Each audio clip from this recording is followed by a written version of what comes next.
네, 화요일장 양대지수 혼조 마감입니다. 오늘장의 마감 이후에 내일장을 위한 전략을 확인해 보도록 하겠습니다. 마감의 정석입니다. 정석투자 전문가님 안녕하세요. 네, 안녕하세요. 반갑습니다. 네, 전문가님 오늘장 제약바이오 반도체 관련 IT주들 고점 경신하는 종목이 더 늘어났습니다. 오늘 제약바이오, 레오캠바이오가 2조 원 넘는 기술 수출 계약이 나왔고 한미약품 알테오젠 그리고 솔브레인, 한올바이오파마, 삼성전자 등등 모두 다 신고가를 경신하는 모습이었는데요. 자, 이제 올해의 장을 서서히 마무리할 시기가 이렇게 오니까 또 어떻게 수익을 거두고 또 어떻게 또 수익을 위한 씨앗을 뿌릴지가 참 고민입니다. 전략 세워주시죠. 오늘 장 한마디부터 해주시고요. 네, 금요일에 이어서 같은데요. 코스피 2350부터 외인 순매수 1위에서 3위는 삼성전자, SK하이닉스, 셀트리온. 여기서 매수 자금이 확산되어 전체 유동성을 키워가는지 주시하자. 두 번째 시간입니다. 네, 전문가님은 이 종목들마다 또 확고한 수익을 거두는 그 가격대가 있으시잖아요. 그러시죠? 네.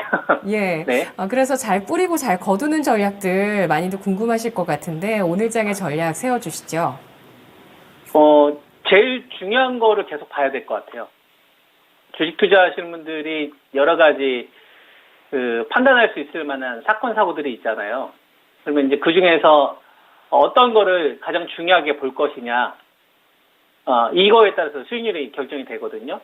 그러면은 2,600까지 지금 시장이 올라왔는데, 시장 2,600까지 올라왔는데, 요 2,600에서 2,668을 넘어서려면 지수를 이끄는 주도주들이 등장을 해야 되잖아요. 그죠? 어느 시기하고 맞물려서.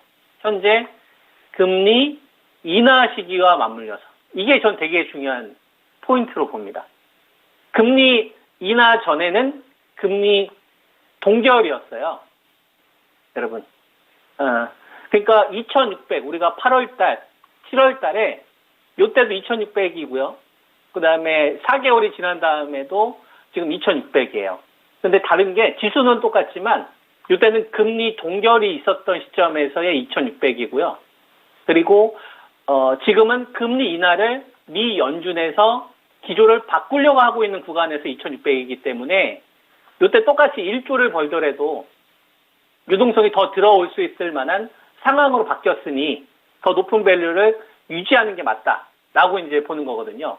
근데 오늘 거래대금을 보니까 매수 자금은 저는 빠지고 있다고 생각하지는 않습니다. 매수 자금 유지가 되고 있는데 전체 규모가 아직은 좀 부족한 거죠. 그죠? 그러다 보니까 희생량이 있는 건데 현재 시장에서는 9월 달부터 시장에 투자하는 사람들은 어떤 걸 좀 보고 있냐면은 미래에 대한 전망. 그러니까 9월 중순부터 미래에 대한 장밋빛 전망을 선택하지 않고 과연 5%대 PF 부실과 관련된 게 지금 남아있는데 이게 수면 위로 지금 본격적으로 등장하고 있지는 않잖아요. 이걸 언젠가는 시장에서 악재로 써먹을 수도 있거든요. 그죠? 근데 지금 이거보다는 금리 인하에 대해서 이익 증가하는 기업들에 대해서 선매수 들어오는 매수 자금의 힘들이 더 커지고 있는 거고 이거를 주도하고 있는 게 외국인인 거예요.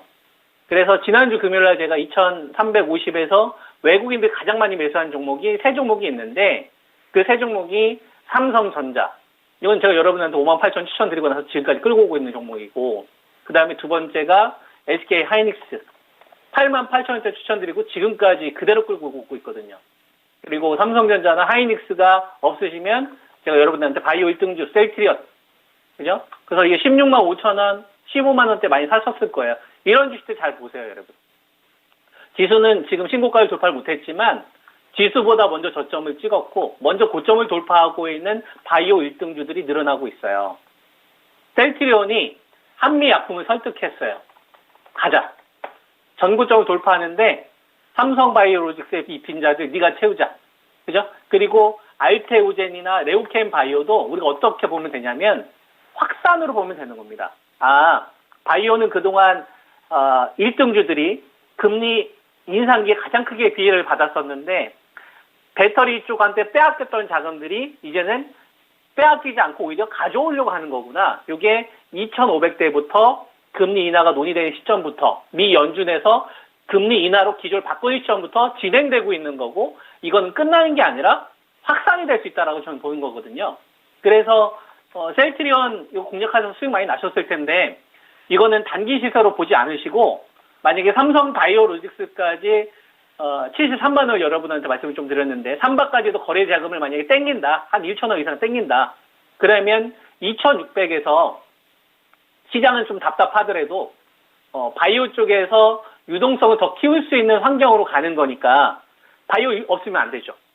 1등주 주식들은 무조건 눌렸을 때 가져가야 되는 거고, 셀트리온이나 이런 주식들이 만약에 판을 더 키운다, 그러면 그동안 시장에서 빼앗겼던 돈들이, 배터리 쪽으로 빼앗겼던 이 돈들이 이제 바이오 쪽에서도 가져오려고 하는 거구나. 이제 바이오가 그동안 여태까지 돈을 빼앗겼는데 이제는 오히려 배터리에서 돈을 가져오려고 하는 거구나. 이렇게 생각을 하시면 되는 거고요. 그러면은 오늘 삼성전자를 보면 돈을 빼앗기지 않죠. 전 고점을 돌파하는 시도가 나왔잖아요. SK 하이닉스도 전 고점을 돌파하는 시도가 계속 나오고 있죠. 그리고 제가 여러분한테 23만 원, 3월에 추천드렸던 솔브레인은 지금 신고가예요. 그러면 반도체도 그렇고 바이오도 그렇고 그다음에 소비자 관련된 주식들도 지금 돌아가면서 수익이 나고 있는데, 잘 보면 여기서 삼성전자나 하이닉스 빼고 나머지 주식들은 오늘 좀 매물수가 있었는데 대충 한 1에서 한 2, 3% 정도 건강한 조정 장치가 나왔잖아요. 근데 배터리를 잘 보시면 뭐 첨보라든지 엔캠이라든지 이런 주식들은 올라온 것도 없는데 오늘 반락에 시장이 강보하고 있는데도 불구하고 여기서 바로 돈을 빼지 않습니까? 그죠? 그리고 포스코홀딩스나 포스코 퓨처 같은 경우는 그냥 이 중요한 가격대에서 그냥 왔다 갔다 하고 있고, 크게 빼는 것도 없고 크게 올라가는 것도 없고, 대신 배터리 내에서 후발주 쪽에서는 돈을 또 빼고 있죠. 그러면 우리가 한번 생각을 해보세요. 우리가 9월 중순 유동성이 분명히 줄어들고 있었던 구간에서 최악의 결정은 뭐냐면, 잘 가는 반도체를 팔고 만약에 여러분들이 배터리를 샀었으면은 2번 손해 보는 겁니다. 그러니까 9월 달에 여러분들이 2022년 9월 달에 만약에 배터리를 여러분들이 추격하기 위해서 잘 가고 있는 반도체를 팔았거나 아니면은 셀트리온 같은 주식을 저가에 팔았었으면은 배터리는 배터리대로 손해를 보는 거고, 그다음에 반도체나 그다음에 이 바이오 쪽에서 이 수익도 다 놓쳐버리는 거죠. 그냥 차라리 그때 반도체나 배터리나 바이오를 여러분들이 좋은 가격에 사야겠다라고 생각하면 지금 시점 2,600이면 이미 계좌는 신고가가 나고 있어야 된다 이겁니다. 그러면 그건 잘 찬 포트다 이거예요. 이게 되게 중요한 겁니다, 여러분.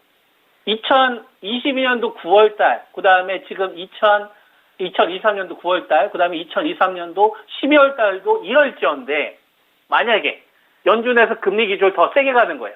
여기서 인하와 관련된 부분을 시장에서 생각했던 것보다 더 가져가는 거예요. 이러면 삼성전자나 SK 하이닉스나 그 다음에 셀트리온 이쪽 주도주를 가지고 있는 사람들과 그렇지 않고 후발주나 배터리 고점에서 추격매수 하셨던 분들의 수익률 격차는 더 커질 수 있다는 얘기죠.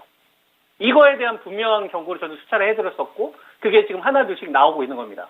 그래서 지금 주식 투자하시는 분들은 2600에서는 지수가 하방으로 갈 신호는 없고 밀리면 살 생각을 하시고, 어떠한 사건이 발생이 될 때 금리 인하와 관련 기조가 나왔었을 때가 매수 포인트가 될 거예요. 만약 밀리는 흐름이 나오면 그냥 밀리면 안 돼요. 어떤 악재가 나와야 돼요. 이 부동산 PF와 관련된 악재가 나오든 아니면 어떤 업종에 대한 개별 악재가 나오든, 그러면서 시장이 만약에 빠지는데 연준 쪽에서 금리 인하 속도를 앞당기겠다, 그러면 그때 또 사기 시작을 해야 되는 겁니다.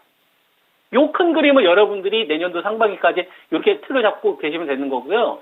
2600에서는 미 연준에서 금리 인하 기조를 계속 유지하는 한 시장의 자금이 10조 이상 계속한다. 그럼 이건 계속 매매하면 되겠구나.